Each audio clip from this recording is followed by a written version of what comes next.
तो आज हम पढ़ने वाले हैं पर्यावरण अध्ययन का पहला पाठ, जो कि है इग्नू की बुक्स बीए फर्स्ट ईयर की। आज हम शुरुआत से ही पढ़ने वाले हैं परिचय। तो चलिए शुरू करते हैं।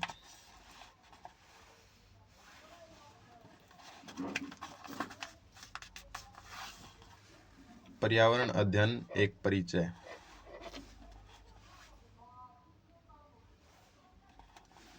पर्यावरण मनुष्य, वनस्पतियों और जीव जंतुओं को न केवल पर्यावास प्रदान करता है, बल्कि उन्हें जीवित रहने के लिए आवश्यक भोजन भी प्रदान करता है। यहाँ पर जो पर्यावरण की बात हो रही है, ये पेड़ पौधे, हमारा आसपास का पर्यावरण, पानी, जल वगैरह, नदियाँ, पहाड़, ऐसे इन्हें पर्यावरण कहते हैं। और वनस्पति जो अपने आप, जो मनुष्य के द्वारा ना उगाई जाए, जैसे फसल हो गई, ये तो मनुष्य उगाता है, ह्यूमन बींग्स उगाते हैं। वनस्पति जो प्राकृतिक रूप से अपने आप उगती है, जैसे घास फूस, खरपतवार, और जंगलों में जो पेड़ उगते हैं वे अपने आप उगते हैं। जीव जंतुओं को पर्यावास का मतलब है रहने की जगह। जैसे हम घर में रहते हैं, वैसे ही पर्यावास मतलब रहते हैं वहाँ पर जीव जंतु। आरंभ से ही मानव और पर्यावरण का संबंध मैत्रीपूर्ण रहा है। आरंभ से ही पर्यावरण और मनुष्य का संबंध जो मित्रता पूर्वक रहा है, किंतु अब उसमें खटास आने लगी है। इसका कारण सिर्फ मनुष्य है। पर्यावरण और जो मनुष्य के बीच में पहले मैत्रीपूर्ण संबंध था, अच्छे से लेन देन होता था। हम पेड़ पौधे उगाते थे और उनसे अपने पेट भरते थे, वहीं पे रहते थे। आज पूरी मानव जाति संसाधनों का अंधाधुंध दोहन करती हुई पर्यावरण और पारिस्थितिक पर मानो टूट पड़ी है। जो आज की मानव जाति है, संसाधनों का अंधाधुंध प्रयोग करने लगी, दुरुपयोग होने लगा है। जैसे पर्यावरण को मतलब अपने पर्यावरण की समस्या, प्रमुख समस्या है, देखो, जनसंख्या के विशाल आकार।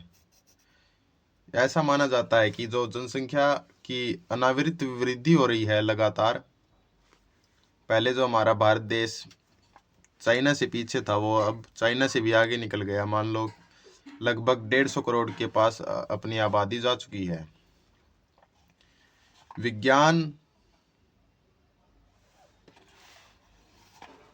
विज्ञान व तकनीक की अभूतपूर्व प्रगति, जो विकास भी पर्यावरण को विकास होने के कारण जो पर्यावरण का दोहन हुआ है, उससे भी प्रकृति को काफ़ी ठेस पहुंची है। आधुनिक भोगवादी संस्कृति की देन है। मनुष्य के चहुमुखी किंतु अविचारित विकास ने पर्यावरण संतुलन भंग किया है। मनुष्य के जो ऐसा माना जाता है कि मनुष्य अपने विकास की एकमात्र विकास को देखता है, अपने आसपास का विकास देखता है, अपना धन संपदा को वृद्धि करने में लगा हुआ है। इसी विकास के कारण पर्यावरण का जो संतुलन है वो बिगड़ चुका है। पर्यावरण की गुणवत्ता की रक्षा करने के लिए आवश्यक है कि लोगों को पर्यावरण के दुरुपयोग के बारे में चेताया जाए। पर्यावरण की हानि, ह्रास का मतलब है कि हानि। पर्यावरण की गुणवत्ता की रक्षा करने के लिए आवश्यक है, सबसे पहले हमें यही सोचना चाहिए कि जो सामाजिक तौर पर जो पूरे समाज को समझाया जाए कि पर्यावरण का नुकसान ना करें। जब तक लोग इस मामले पर संवेदित नहीं होंगे, तब तक उन्हें पर्यावरण के महत्व व पर्यावरणीय संतुलन के बिगड़ने से पैदा होने वालों खतरों से आगाह नहीं किया जा सकता।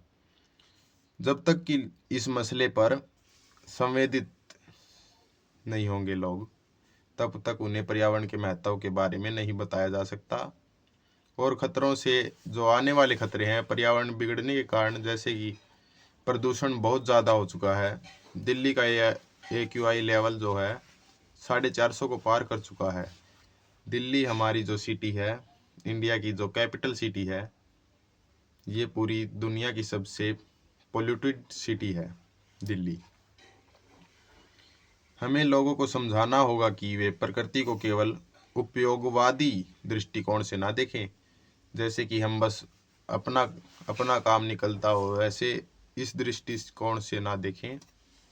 संसाधनों को बाजार के लिए मात्र एक कच्चा माल समझकर उन्हें बेचने और खाने की प्रवृत्ति से लोगों को बाज आना होगा।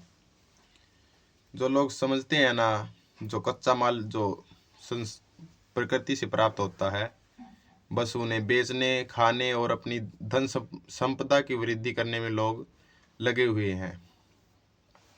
लोगों को साफ साफ बताना होगा कि यदि संसाधनों के विनाश की दर पर अंकुश न लगा तो अगले 100 वर्षों तक विकास के सभी रथ सदा के लिए रुक जाएंगे।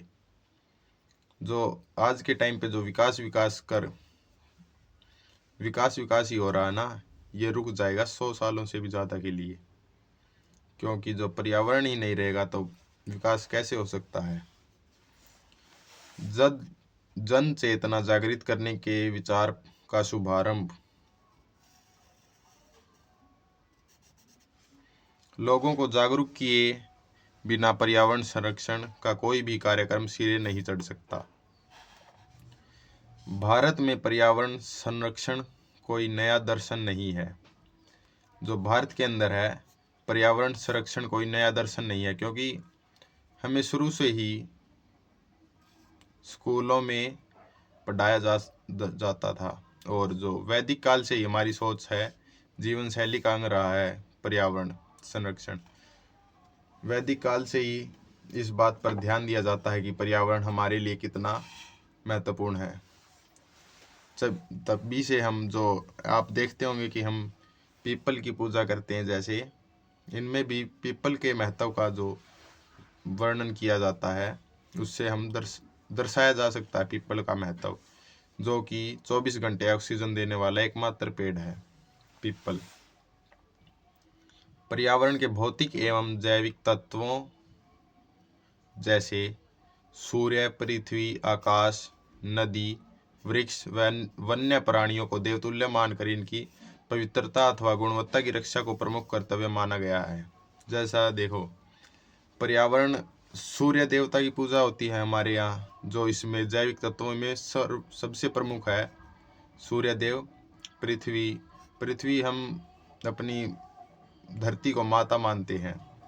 आकाश को भी पूजते हैं, नदियों को पूजते हैं, जैसे नदियों को पवित्र माना जाता है, गंगा नदी हो गई, यमुना नदी जैसे। और वृक्ष में आपको बताया पीपल और बड़ जैसे वृक्षों की पूजा होती है। वन्य प्राणियों को देवतुल्य माना जाता है, जैसे गाय, बैल, इनको देवतुल्य मानकर इनकी पवित्रता की रक्षा को प्रमुख कर्तव्य माना गया है। अथर्ववेद के एक मंत्र में पृथ्वी की उपासना करते हुए कहा गया है। जो देखिए यहाँ पे जो मंत्र है, श्लोक जो भी कहिए, इसमें भी पृथ्वी की उपासना की गई है। यत्ते भूमे विश्वनामी क्षिप्रम तत्पि रोहतु माँ में मर्म किमृगवरी माते हृदय सा परमपम। सॉरी, जो मैंने मिस्टेक से ये गलत पढ़ दिया हो तो। अर्थात, हे धरती माता, मुझे इतनी बुद्धि प्रदान करो कि मैं न तो तुम्हें हानि पहुंचा सकूं और न ही तुम्हारा अवकर्मण कर सकूं। जो इस श्लोक में देखिए कितनी अच्छी बात कही गई है। अर्थात, हे धरती माता, मुझे इतनी बुद्धि प्रदान करो कि मैं ना तो तुम्हें हानि पहुंचा सकूं और न ही तुम्हारा अवकर्मण कर सकूं। जहां भी मैं तुम्हारा खनन करूं, वहां शीघ्रता से पुनर्रचना हो जाए। खनन का मतलब जो है, वहां से मतलब उसको नष्ट करूं या उसको काट पेड़ वगैरह काट के वहाँ शीघ्रता से ही पुनर्रचना हो जाए, दोबारा वह वैसा ही हो जाए तथा क्षेत्र हरित आवरण से ढक जाए। जो वहाँ का क्षेत्र है, धरती है और जो भू है, वह हरी भरी घास से ढक जाए। लेकिन आज से 300 वर्ष पूर्व आई औद्योगिक क्रांति और उसके पीछे पीछे आए नगरीकरण ने भोगवादी आधुनिक सभ्यता का सूत्रपात किया। सूत्रपात का मतलब है जन्म हुआ है वहां से उसका आधुनिक सभ्यता का। पर्यावरण से हमारे संबंध बिगड़ने लगे। पर्यावरण से हमारे मतलब पेड़ पौधों पर्यावरण का हनन करने से हमारे संबंध बिगड़ चुके हैं पर्यावरण के साथ। आज लोग जाने अनजाने अपनी रोजमर्रा की जिंदगी में पर्यावरण को हानि पहुंचाने लगे हैं, चाहे वह जानबूझकर हो या अनजाने में। डेली बेसिस पर पर्यावरण को हानि पहुंचाने लगे हैं। ओजोन परत का क्षरण, वन विहीन होती धरती, जल संकट, ऊर्जा संकट, तेजाबी वर्षा को आपने 6ठी-7वीं कक्षा में जरूर पढ़ा होगा, जिसे पहले हम अम्लीय वर्षा कहते हैं। हरित ग्रह प्रभाव, ग्रीन हाउस गैस तथा रोगों जैसी इकट्ठी होती आ रही पर्यावरणीय समस्याओं ने 20वीं शताब्दी में विश्व समुदाय है जो विश्व स्तर पर है, सभी देशों की जो नींद है उसको भंग कर दिया है। जून 1972 में स्वीडन की राजधानी स्टॉकहोम में संयुक्त राष्ट्र संघ यूएनओ के तत्वावधान में एक विश्व पर्यावरण सम्मेलन का आयोजन हुआ, जिसमें भारत सहित 119 देशों के राष्ट्राध्यक्षों ने प्रतिभागिता की। 1972 में जो है स्वीडन देश है, उसकी राजधानी स्टॉकहोम में यूएन का एक वो पर्यावरण सम्मेलन हुआ जो विश्व स्तर पर था, और उसमें भारत सहित 119 देशों के राष्ट्राध्यक्षों या प्रतिनिधियों ने भाग लिया। विश्व स्तर पर पर्यावरण संरक्षण का यह पहला सामूहिक प्रयास माना गया। वैश्विक स्तर पर ऐसा प्रयास हुआ था पर्यावरण संरक्षण के लिए, उसकी जागरूकता को लाने के लिए। लेकिन मुझे नहीं लगता इससे इतना खास प्रभाव पड़ा, क्योंकि जो जन सामान्य तक जब तक नहीं पहुंच पाएगा, इसका कोई अर्थ नहीं माना जाएगा। इसी कार्यक्रम के दौरान पर्यावरण के प्रति जन चेतना जागृत करने के लिए प्रतिवर्ष 5 जून को पर्यावरण दिवस मनाने का फैसला लिया गया था। जन चेतना इसलिए आवश्यक समझी गई क्योंकि लोगों की सहभागिता के बिना, देखिए आ गई ना यही बात, जन चेतना इसलिए आवश्यक समझी गई थी क्योंकि जब तक लोग उसमें हिस्सा नहीं लेंगे, पर्यावरण संरक्षण के लिए चलाए जा रहे राष्ट्रीय एवं अंतर्राष्ट्रीय स्तर के कार्यक्रमों में कोई विशेष सफलता नहीं मिल पाएगी। तब से जन जागृति को पर्यावरण संरक्षण के एक अभियान के तौर पर चलाया जा रहा है और इस पर्यावरण प्रबंधन का महत्वपूर्ण पक्ष माना जा रहा है। धन्यवाद। आज की वीडियो में इतना ही। जो हमारा परिचय जो पूरा हो गया है, इस वीडियो को समाप्त करते हैं। चैनल से जुड़े रहें, आगे और भी वीडियोज आती रहेंगी।